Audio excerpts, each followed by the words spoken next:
तो आज हम लोग प्रॉपर्टी पढ़ रहे थे, प्रॉपर्टी ऑफ कोलाइड्स। और उस प्रॉपर्टी ऑफ कोलाइड्स में हम लोग क्या क्या पढ़ चुके थे? Properties of colloid. पहला हम लोगों ने पढ़ा था कॉलिगेटिव प्रॉपर्टी। Colligative property. दूसरा हम लोगों ने पढ़ा था टिंडल इफेक्ट।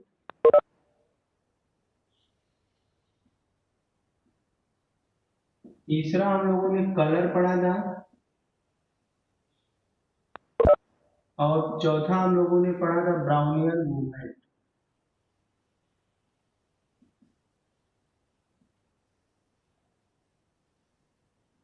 मूवमेंट।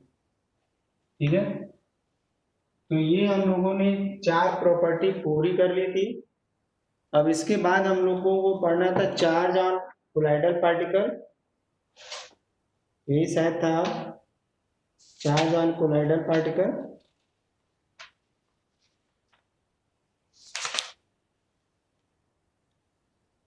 हाँ, चार्ज ऑन कोलाइडल पार्टिकल। उससे पहले हम लोग क्या पढ़ लेते हैं? इलेक्ट्रोफोरोसिस पढ़ लेते हैं, छोटी छोटी चीजें पढ़ लेते हैं, 4 में लास्ट में पढ़ा। तो हम 5वां यहाँ पे स्टार्ट करेंगे, इलेक्ट्रोफोरोसिस। इलेक्ट्रोफोरोसिस। और छठा हम लोग स्टार्ट करेंगे यहाँ पे कोएगुलेशन।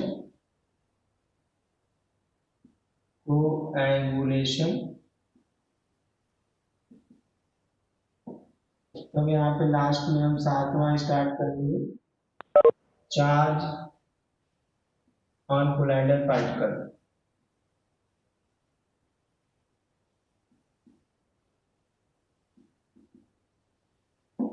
ठीक है, तो इतनी प्रॉपर्टी चूंकि हमको ये पढ़नी, तो पहले चल रहे हैं इलेक्ट्रोफोरोसिस के पास। तो एक बार थोड़ा इसको फटाफट रिवाइज कर लेते हैं हम लोग।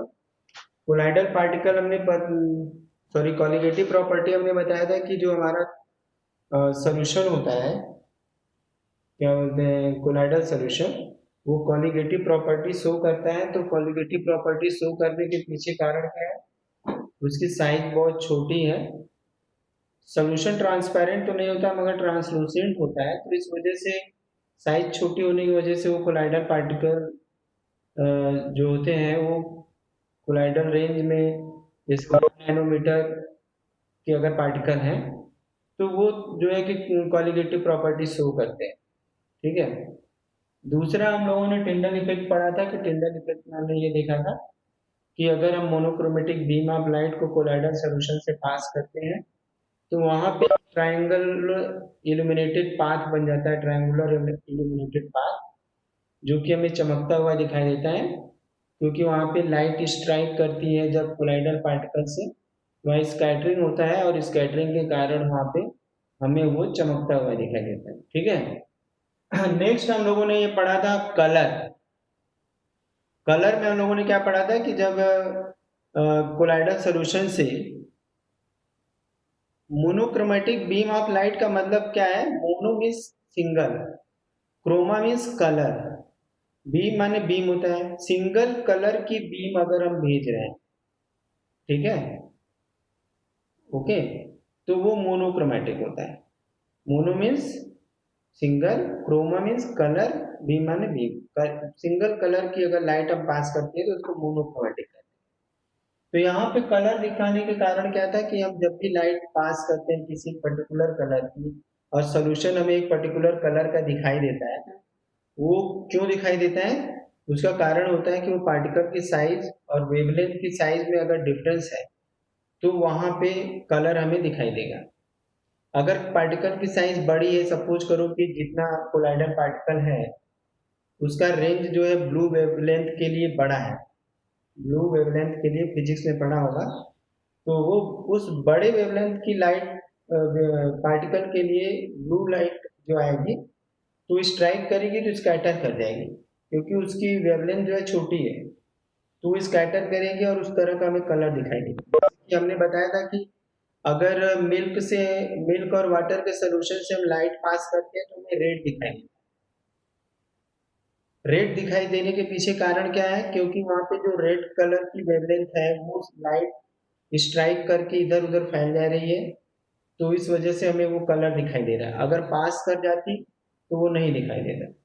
ठीक है, तो इस वजह से कलर, जैसे हमने गोल्ड साल में देखा था कि वहां पे जैसे जैसे साइज बढ़ा रहे थे, रेड, पर्पल, लास्ट में ब्लू हो जा रहा था, तो उस तरह के कलर के कारण क्या है, साइज। कलर क्या है, साइज। टिंडल इफेक्ट क्या बोला, जरा पूछो हमें से, क्या है? कैसे सॉल्यूशन में टिंडल इफेक्ट देखना है तो स्पेसिफिक कलर की लाइट उसे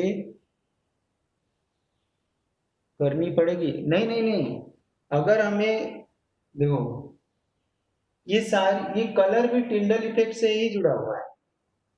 हमें अगर जो है कि कोई भी लाइट, अगर हमें टिंडल इफेक्ट देखना है सोल्यूशन के अंदर ही देखना है, अगर मान लो ट्रांसपेरेंट है सोल्यूशन पूरी तरह से, तो वो तो लाइट पास कर जाएगी तो वहां इल्यूमिनेशन नहीं दिखाई देगा। तो अगर हम ट्रू सोल्यूशन की बात करेंगे तो वहां पे हमें टिंडल इफेक्ट नहीं दिखाएगा। लेकिन अगर हम कोलाइडल सोल्यूशन की बात करेंगे, चूंकि पार्टिकल की साइज 1 नैनोमीटर के बराबर हो जाती है या उससे ज्यादा होने लगती है, तो लाइट स्ट्राइक करने लगती है, और जब लाइट स्ट्राइक करेगी तो स्कैटर भी करेगी, इधर उधर फैलेगी भी। बात समझ आए? जैसे कि अगर हम बल्ब से लाइट अगर फोकस करते हैं, मान लो टार्च से भेजते हैं तो सीधी एक लाइन में चली जाती है, लेकिन वही बल्ब हमने लगा दिया है तो पूरे कमरे में फैल गई।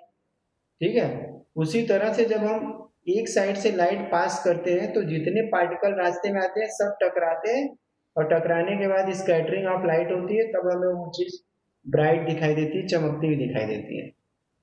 कहने का मतलब ये, अगर monochromatic beam of light true solution से पास करेंगे तो कुछ नहीं दिखाएगा। कारण है कि पार्टिकल की साइज बहुत ज्यादा छोटी है और वो लाइट पास कर जाएगी। यही क्वेश्चन था ना? कोई भी स्पेसिफिक कलर का भी अगर हम सोल्यूशन, ट्रू सोल्यूशन से भेजेंगे तो हमें वो नहीं दिखाई देगा। ठीक है, अब इसके बाद हमारा नेक्स्ट था ब्राउनियन मूवमेंट। ब्राउनियन मूवमेंट में क्या था कि वहां पे कंटिन्यू बम्बार्डिंग हो रही थी, कांस्टेंट पार्टिकल आपस में टकरा रहे थे, और टकराने की वजह से वो क्या थे कि अगर ये पार्टिकल इस पार्टिकल से टकराया, इधर गया, फिर इधर गया, ऐसे गया, फिर ऐसे गया, ये आपस में टकरा टकरा के इनका डायरेक्शन चेंज हो रहा है, तो ये जिगजैग मोशन करते हैं। तो जिगजैग मोशन के पीछे क्या है कि वो बम्बार्डिंग जो हो रही है, कंटिन्यूअस मोशन में एक दूसरे से टकरा रहे हैं, इसलिए उनका पाथ हमेशा चेंज हो रहा है। ठीक है, अब अगला हम पढ़ने जा रहे हैं इलेक्ट्रोफोरोसिस। इलेक्ट्रोफोरोसिस से पहले हम एक थोड़ी सी बात याद दिलाएंगे कि हम लोगों ने पेप्टाइजेशन पढ़ा था। पेप्टाइजेशन में क्या था, इस प्रोसेस में हम लोग क्या कर रहे थे, फ्रेशली प्रिपेयर्ड कोलाइडल साल इज, अरे sorry, freshly prepared precipitate is converted into colloidal salt. एक प्रेसिपिटेट जो फ्रेशली बनाए हैं उसको हम कोलाइडल सॉल्ट में ला रहे थे। कोलाइडल सॉल्ट में लाने के लिए हमने क्या किया था, एक सुटेबल डिस्पर्सन मीडियम के अंदर हमने जो है कि उसको डिस्पर्स कर, डिस्पर्स करने के बाद उसमें थोड़ा सा इलेक्ट्रोलाइट ऐड किया। इलेक्ट्रोलाइट ऐड करने के बाद उसको हमने सेक कर दिया। तो सेक करने के बाद क्या हुआ कि वो जितना भी प्रेसिपिटेट था वो कोलाइडल रेंज में हो गया। अब वो जो है कि प्रेसिपिटेट की तरह नीचे बैठेगा नहीं, सब सस्पेंडेड रहेगा और कोलाइडल सोल्यूशन बन के तैयार हो जाएगा।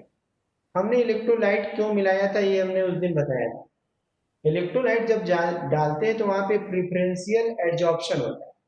जिस नेचर का कोलाइडल मतलब प्रेसिपिटेट के पार्टिकल रहते हैं, वैसा वो चार्ज अपने ऊपर एड्जॉर्ब कर लेते हैं। उनके सरफेस के ऊपर जो एड्जॉर्ब हो जाता है उसको हम कहते हैं फिक्स्ड लेयर, उसको फिक्स्ड लेयर कहते हैं।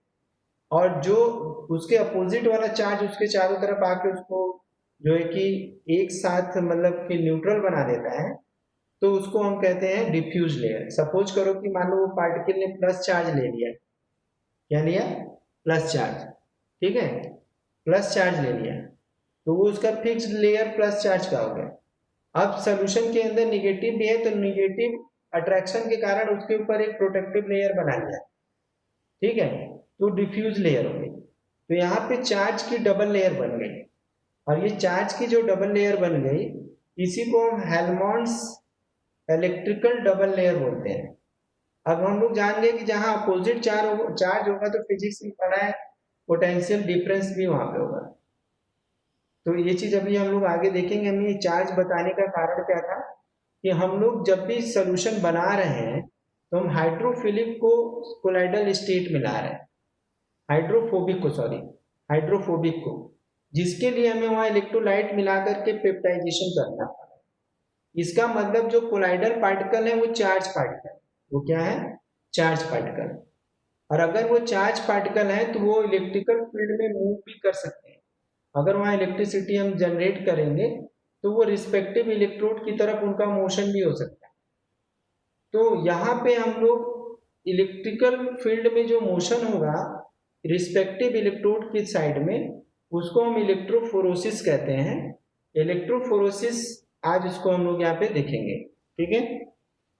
तो हम इसको इरेज करते हैं और इलेक्ट्रोफोरेसिस हेडिंग डालते हैं, ठीक है।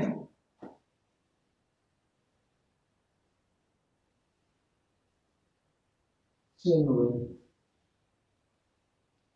Electrophoresis,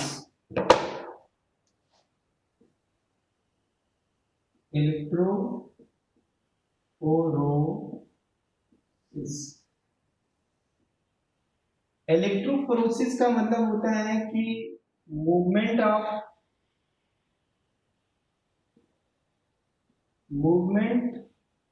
of charge particle. Charge, हम ब्रैकेट में यहाँ पे सॉल्यूट लिख देते हैं, सॉल्यूट, और डिस्पर्स फेज भी लिख देते हैं, disperse phase, phase particles towards respective electrode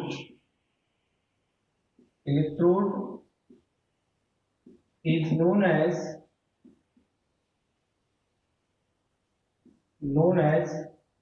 electrophoresis,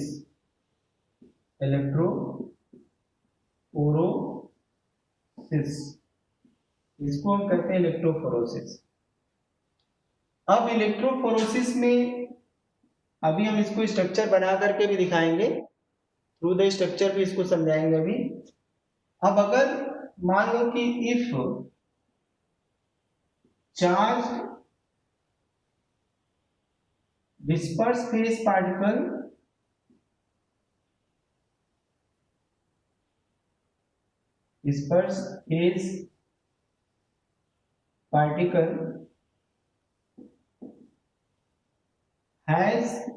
have positive charge,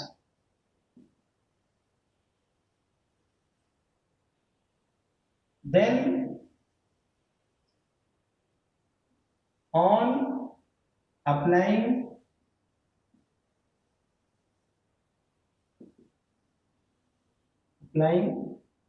electricity,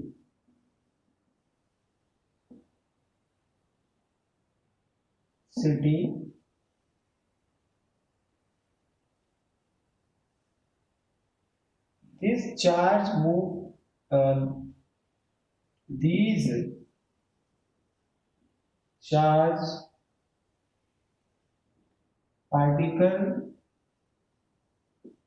particles move towards,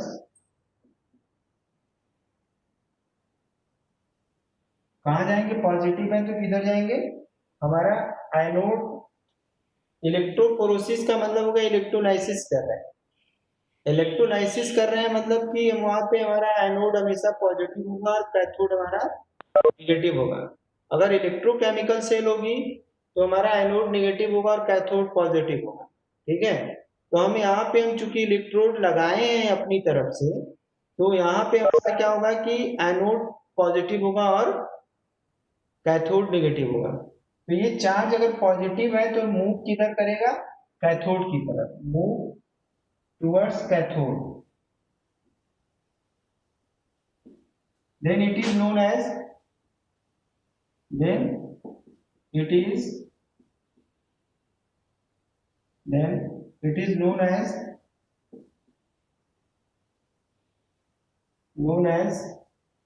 कैटाफोरोसिस, कैटाफोरोसिस, इसको हम कैटाफोरोसिस कहेंगे।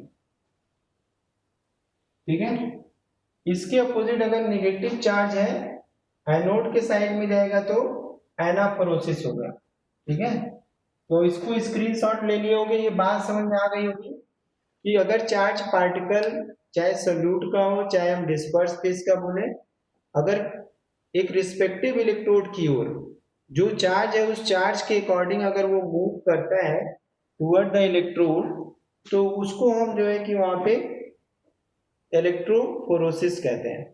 अब अगर नेगेटिव चार्ज है, पॉजिटिव इलेक्ट्रोड की ओर जा रहा है यानी एनोड की ओर तरफ जा रहा है तो एनाफोरोसिस, और कैथोड की ओर जा रहा है तो कैटाफोरोसिस। एक डेफिनेशन है, और इसका यूज हम लोग कहाँ करते हैं, फोरेंसिक लैब में जब डीएनए सेपरेशन करना होता है तो वहां पढ़ा होगा jail electrophoresis. Jail electrophoresis bio वालों को पता होगा, बायोटेक्नोलॉजी अभी पढ़ेंगे। तो जेल इलेक्ट्रोफोरोसिस एक प्रोसेस होता है जिसमें हम डीएनए को सेपरेट करते हैं।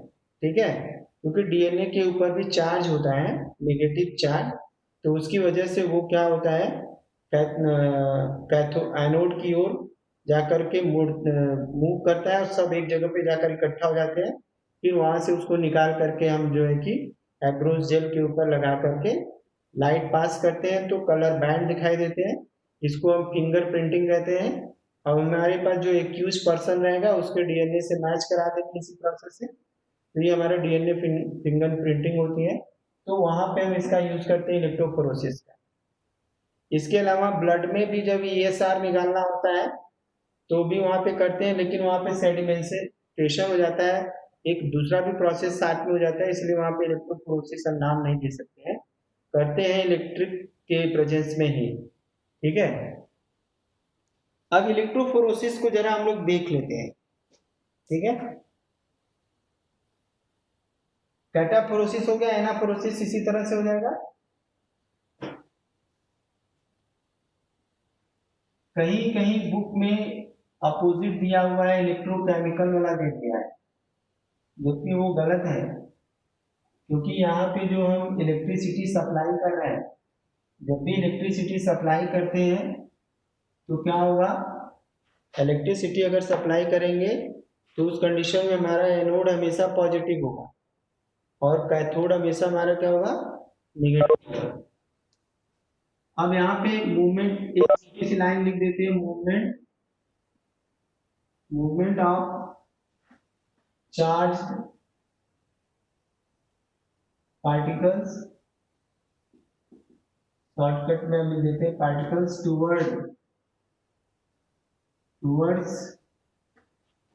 एनोड is known as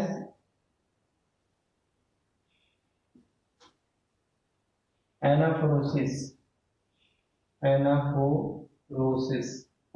ठीक है, ये हमारी ट्यूब हमने ले लेंगे, यहाँ पे यूट्यूब ले लेते हैं, जिसपे तुम लोग वीडियो देखते हो वो वाला यूट्यूब नहीं, ये ग्लास की बनी हुई यूट्यूब है। ठीक है, ये हमारा ग्लास वाला यूट्यूब है। ठीक है, ये हो गया, यहाँ पे हमने लगा दिया इलेक्ट्रोड, ये रॉड है, ये जो हाई टेंशन वायर यहाँ पे, ये एक रॉड है, ये यहाँ पे वायर हो गया, ये पॉजिटिव हो गया, ये नेगेटिव हो गया। ठीक है, अगर एनसीईआरटी में इसको एनोड लिखा है, अगर एनसीईआरटी में, तब तो वही पढ़ना, क्योंकि कॉपी चेक होना उसी से है, आंसर उसी से निकालना है, तो जो वहाँ लिखा होगा वही पढ़ेंगे। अगर नहीं, अपने कॉन्सेप्ट से चलेंगे, जहाँ हम इलेक्ट्रिसिटी सप्लाई करते हैं वो एनोड हमारा पॉजिटिव होता है, कैथोड नेगेटिव होता है, सिंपल सा प्रोसेस है। लेकिन अगर एनसीईआरटी में नेगेटिव है तो हम इसको एनोड मानेंगे और इसको कैथोड मानेंगे। अगर एनसीईआरटी पढ़ते हैं, एनसीईआरटी को देखते हैं, हमें सारा काम एनसीईआरटी को देख के करना है, तो जो भाई लिखा रहेगा तो कभी कभी हम लोग को गलत भी पढ़ना पड़ जाता है मजबूरन, क्योंकि चेक भी उसी गलत को देख के होना है। तो कभी कभी होता है, जबकि कॉन्सेप्ट हर जगह क्लियर है, ठीक है। इलेक्ट्रोकेमिकल सेल अलग तरह से काम करती है और इलेक्ट्रोलाइसिस वाली सेल अलग से काम करती है। तो यहाँ पे एक तरह से इलेक्ट्रोलाइसिस ही हो रहा है, ठीक है। अब इसके बाद यहाँ पे हम एक टैब लगा देते हैं, इसको अलग करने के लिए, सेपरेट करने के लिए यहाँ से एक टैब लगा हुआ है, ठीक है, ये टैब लगा हुआ है, ठीक है। अब जब हम इलेक्ट्रिसिटी पास करेंगे तो अगर हमारा, जैसे हम डीएनए की बात करते हैं, सपोज कि इसके अंदर डीएनए है और ये निगेटिव है, ठीक है, तो डीएनए मूव करते करते आएगा और सारा इस इलेक्ट्रोड पे जाकर के जमा हो जाएगा, ठीक है। यहाँ पे कैथोड की ओर आया, अगर इसको कैथोड माना है तो हम कैथोड मानेंगे इसको, तो ये कैटाफोरोसिस हो गया, कैटाफोरोसिस। और ये हमारा क्या है, ये हमारा है कलेक्टेड पार्टिकल, कलेक्टेड पार्टिकल, ठीक है। ये हमारा डीएनए है, इस पीस में आकर के यहाँ पे इकट्ठा हो गया, बात समझे। तो यहाँ पे इलेक्ट्रोफोरेसिस में क्या करते हैं, जिसको भी हमें सेपरेट करना है, ये पक्का होना चाहिए कि उसके ऊपर कोई चार्ज है। तो हम यहाँ पे डाल करके जैसे इलेक्ट्रिसिटी पास करेंगे, तो अगर पॉजिटिव रहेगा तो निगेटिव की ओर आएगा, निगेटिव रहेगा तो पॉजिटिव की ओर जा करके इकट्ठा हो जाएगा। फिर हम यहाँ नीचे से इस लिक्विड को निकाल लेंगे और जो हमारा इलेक्ट्रोड के ऊपर जमा है इसको निकाल करके हम अपने यूज में ले लेंगे। तो ये प्रोसेस होता है इलेक्ट्रोफोरेसिस का। आई होप ये सबको समझ में आ गया होगा, ये बहुत सिंपल प्रोसेस है, ठीक है।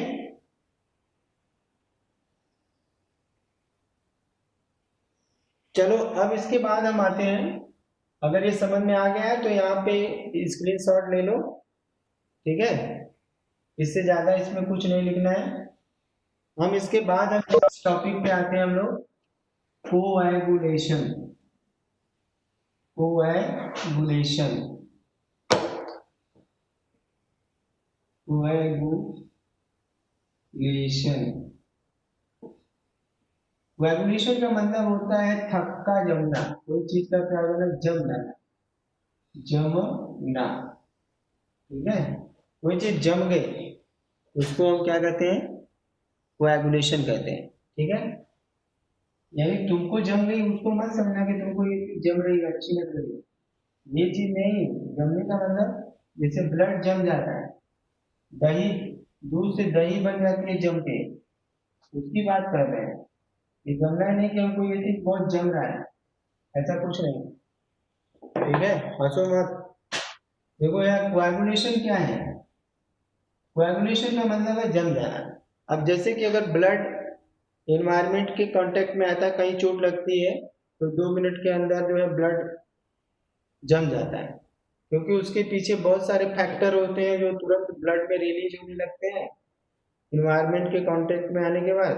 अब ब्लड हमारा जम जाता है और जो है कि फाइब्रोसिस हो जाती है, अब ब्लड बाहर निकलना बंद कर देता है। ऐसे ही अब याद थोड़ा सा घूम करके फिर पेप्टाइजेशन के पास पहुंचते हैं। पेप्टाइजेशन में क्या हो रहा था, पेप्टाइजेशन में ये हो रहा था कि अगर हमने सिक करने के बाद बड़े पार्टिकल को छोटे टुकड़ों में तोड़ दिया था, तो उसके चारों तरफ एक प्रिफरेंशियल एड्जॉर्प्शन हो गया था। सपोज अगर पॉजिटिव चार्ज एब्जॉर्ब हुआ था तो नेगेटिव चार्ज की लेयर आ गई थी, और इस लेयर की वजह से ये न्यूट्रल मॉलिक्यूल हो गया था, कोलाइडल स्टेट में पड़ा हुआ था। ऐसे ही यहाँ पे plus charge plus charge plus charge plus charge, ठीक है, ये यहाँ पे तो इस तरह से एक न्यूट्रल मॉलिक्यूल बन गया था। अब ये न्यूट्रल मॉलिक्यूल बन जाने के बाद कोलाइडल स्टेट बन गई थी स्टेबल, ठीक है। लेकिन अगर इसी कंडीशन में जो इलेक्ट्रोलाइट डाल करके हमने ये कोलाइडल पार्टिकल बनाया, उसी इलेक्ट्रोलाइट की अगर थोड़ी सी अमाउंट बढ़ा दें तो हमारा जो डिस्पर्स फेज है जो कि हाइड्रोफोबिक था वो फिर से इकट्ठा होकर एक जगह हो जाएगा। अगर यहाँ पे हम थोड़ा सा साल्ट डाल देंगे, यहाँ पे साल्ट ऐड कर देंगे या कोई इलेक्ट्रोलाइट ऐड करेंगे तो फिर क्या होगा, यहाँ पे ये सारा पार्टिकल लंप की तरह एक जगह हो जाएगा, ठीक है। और डिस्पर्स फेज जो है, अरे डिस्पर्सन मीडियम हमारा जो है वो अलग हो जाएगा, ये अलग हो गया, ये अलग हो गया। एग्जाम्पल के लिए हमने जैसे ऑयल लिया था, साल्ट डाले, थोड़ा सा डालने के बाद सेक किया, सेक करने के बाद वो मिल्की सोल्यूशन बन गया। अब अगर वहां से हम थोड़ा सा उसके अंदर हम एक्स्ट्रा साल्ट डाल देते हैं तो पानी अलग और तेल अलग हो जाएगा, बात समझे। उसी तरह से जब हम दूध होता है, दूध के अंदर जो प्रोटीन, फैट के ऊपर प्रोटीन, केसिन प्रोटीन की लेयर चढ़ के उसको कोलाइडल स्टेट में ला देती है, तो अगर उसके अंदर हम थोड़ा सा जो है कि खट्टा चीज डाल देते हैं, ठीक है, तो क्या होता है, वो फट जाता है। फट क्यों जाता है, थक्के थक्के उनके इकट्ठा होने लगता है, क्यों, क्योंकि प्रोटीन की लेयर उस पे से हट गई, अब कोलाइडल पार्टिकल खत्म हो गया, वो हाइड्रोफोबिक था, सारा जो है कि जगह इकट्ठा होने लगे, फिर उसी को ऐसे जमा देते हैं तो पनीर बन के तैयार हो जाता है, ठीक है। तो यहाँ पे वही प्रोसेस होगा। तो इस तरह से कोलाइडल पार्टिकल का वापस जो है कि जम करके कोलाइडल रेंज के बाहर आ जाना कोएगुलेशन कहलाता है। पहले हमारा क्या था कि एक बड़ा पार्टिकल था, एक बड़ा पार्टिकल था जिसमें स्मॉल अमाउंट में, वेरी स्मॉल अमाउंट में, स्मॉल अमाउंट में हमने साल्ट डाला था, ठीक है। तो ये छोटा पार्टिकल बन गया था कोलाइडल रेंज, कोलाइडल रेंज, ठीक है, ये कोलाइडल रेंज में आ गया था। अब ये वापस यहाँ पे कोएगुलेशन हो गया, कोएगुलेशन यहाँ पे जम गया, ये कोएगुलेशन हो गया, यहाँ पेप्टाइजेशन हो रहा है। तो हम क्या कर सकते हैं, coagulation is the opposite process of peptization, coagulation is the opposite process of peptization. अब इसको डिफाइन करना है तो अपने से बना के लिख दो कि when we add extra amount of salt in a peptized colloidal salt, then dispersed phase particle start to coagulate. This process is known as coagulation, and the salt added is known as coagulating agent. Simple सा, ये बात सबको समझ आ गई है। यहाँ peptization हुआ, small amount में डाले, और यहाँ पे हमने एक्स्ट्रा साल्ट डाल दिया, एक्स्ट्रा, ठीक है, एक्स्ट्रा डाल दिया तो क्या हुआ, ये कोएगुलेशन हो गया, सिंपल सा। इसको जो है कि इसको स्क्रीनशॉट लेना है तो ले लो। अब थोड़ा इसके बारे में 2 लाइन लिख देते हैं, ठीक है, स्क्रीनशॉट ले लिया होगा, चलो हम हट गए, स्क्रीनशॉट ले लिए, चलो चलो जल्दी करो, ओके। अगर किसी को समझ में ना आ रहा हो, इससे पूछ ले, उल्टी नहीं करेगा। तो इट इज, एक तो छोटी डिफिनेशन हो गया, it is opposite process of peptization. हम लोग जो नहीं पढ़े होंगे, बहुत दिनों के बाद आए हैं, तो सोचेंगे कि पेप्टाइजेशन में कहाँ पढ़ाए थे, तो इसी बढ़िया में पढ़ा देते हैं कि on adding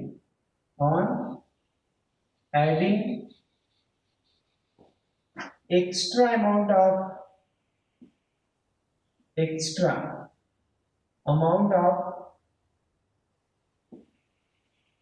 salt salt to peptized colloidal salt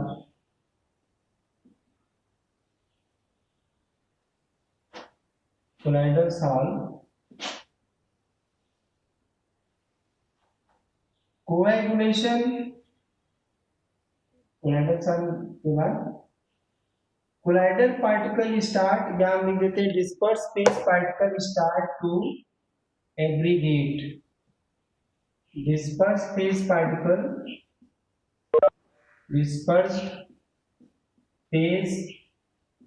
particles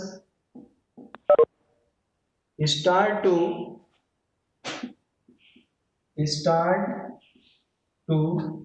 aggregate, इकट्ठा होने लगते हैं। एग्रीगेट भी लिख सकते हैं, एसोसिएट भी लिख सकते हैं, एसोसिएट, जो याद रहे, ठीक है। This process is known as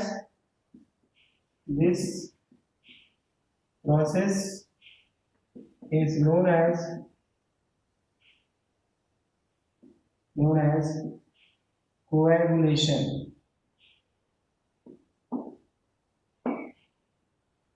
Extra amount of salt is known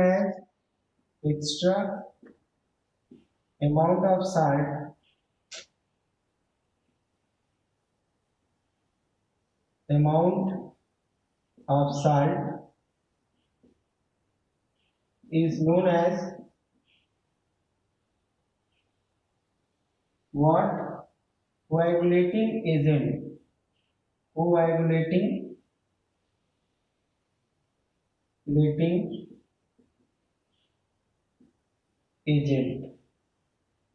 ठीक है।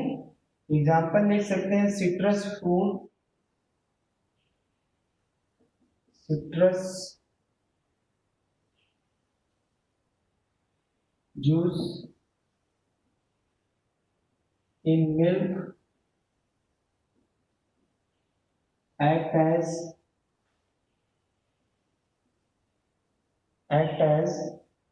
coagulating